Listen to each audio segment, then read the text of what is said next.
Renan, bom dia, prazer em recebê-lo aqui em Cruzeiro, nessa grande oportunidade. Não é comum a gente receber aqui pré-candidatos à presidência da República, né?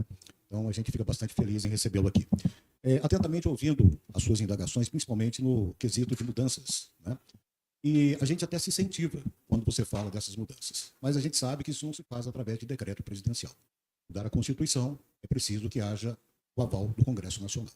E a gente sabe que lidar com o Congresso Nacional não é fácil. Ontem mesmo nós tivemos 3 deputados do PL que foram condenados por malversação do dinheiro em relação a emendas. Tivemos uma deputada federal do MDB que também foi decretada a sua prisão em virtude de rombo do próprio INSS. Então, lidar com o legislativo, principalmente em Brasília, não é coisa fácil. Eu estou na política há mais de 40 anos, nunca fui candidato, mas sempre em relação ao jornalismo. E por todos os candidatos que já ouvi, todos têm um plano de governo, mas até hoje eu não consegui ver nenhum realizar nem 50% do seu plano de governo, porque não são obrigados a realizar, são obrigados a apresentar. Hoje nós temos na política uma divisão entre direita e esquerda, onde as pesquisas mostram que a direita teria 40% dos votos e a esquerda 40% dos votos. De um lado da esquerda, nós temos o atual presidente, que vem fazendo lambanças em relação à nossa economia e simplesmente dando mais atenção em relação a projetos sociais, é o que mantém o voto dele. Por outro lado, nós temos uma pessoa manipulada que, se vier a ganhar a eleição, vai atender os interesses do Donald Trump, dos seus aliados políticos e de seu pai. Diante desse cenário, sobram 20% dos eleitores, segundo as últimas pesquisas.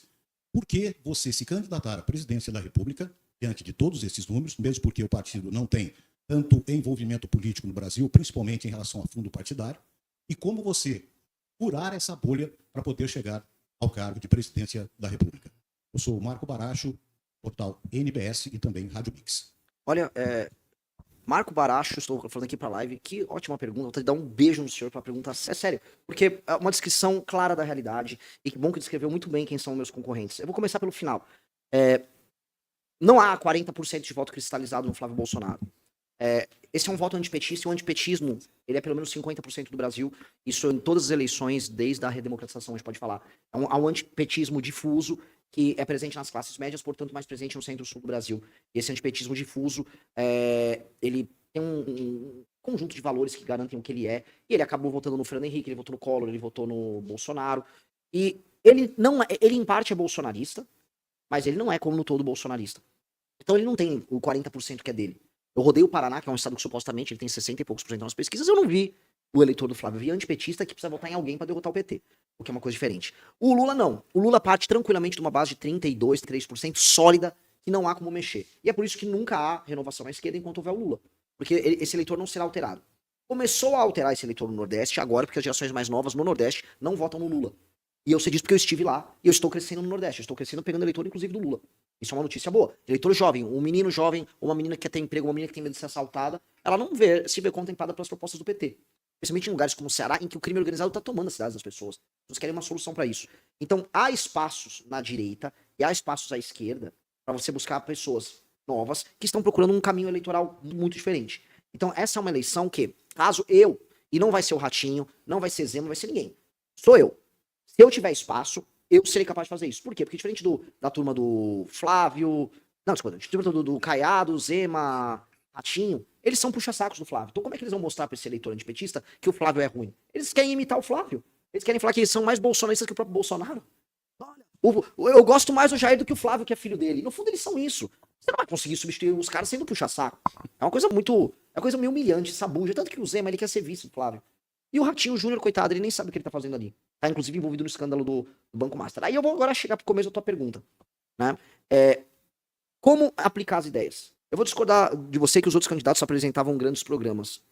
Eu sou, vamos dizer, uma pessoa que gosta de estudar eleições. Eu tenho prazer, eu sempre gostei disso. Uma parte dos programas políticos dos candidatos a presidente, eles eram apresentados porque era obrigado a apresentar, e eles eram feitos por marqueteiro. As propostas eram desenhadas por marqueteiro. O nosso aqui não foi desenhado por marqueteiro. Tanto que eu posso falar que várias propostas nossas, o marqueteiro olhar e falar, para de falar disso. Eu fui para o Nordeste e eu falei, olha só, se você é um homem de 25 anos, saudável, você não vai chegar no CRAS e pegar um Bolsa Família. Eu vou te botar numa frente de trabalho. Não dá. É isso, uma mulher saudável, uma marmanjona, vamos botar aí, 28 anos, não, vou no CRAS pegar o Bolsa Família. Vai trabalhar, minha amiga. Vamos fazer uma frente de infraestrutura, vamos botar poste de luz na tua cidade, vamos arrumar a pavimentação. O governo federal vai chamar o pessoal pra fazer isso. Porque é muito injusto que o cara que é entregador, o cara que é trabalhador, tem uma de construção aqui em São Paulo, ou mesmo lá no Maranhão, que seja. Aí o cara vai, trabalha e fica lá um marmanjo de 25 anos, desculpe, tendo coçando o saco em casa com um dinheirinho que ele recebeu. Ele que vai trabalhar. Eu vou botar esse cara pra trabalhar. Eu vou perder o voto falando isso. Mas eu prefiro perder o voto falando isso, mas falar isso. Eu tenho certeza que isso também vai ressoar no coração de muita gente. Então, nossas propostas são propostas. Aí, como executar? Primeira coisa, se eu ganhei a eleição, o que isso significa? Que eu convenci as pessoas disso. Se eu convencer as pessoas disso, eu não apenas elegi uma bancada grande, como os deputados do Centrão e do próprio PL, direita, como tudo, vão se eleger com a minha agenda, porque foi a agenda principal da eleição. Uma questão lógica, eu já vou ter uma bancada. 2, eu não tenho problema nenhum em fazer composição política, nos nossos termos. E 3, você também trouxe a resposta para mim. Veja, você falou, tá começando a cair a casa dos deputados por conta do orçamento secreto. Vamos dar um nome aos bois, o Flávio Dino vai pegar uns 70 deputados. Eu tenho essa informação de bastidores. O Flávio Dino esperou todo mundo ficar roubando como se não houvesse amanhã com orçamento secreto, guardou e agora eles vão lá pegar um por um.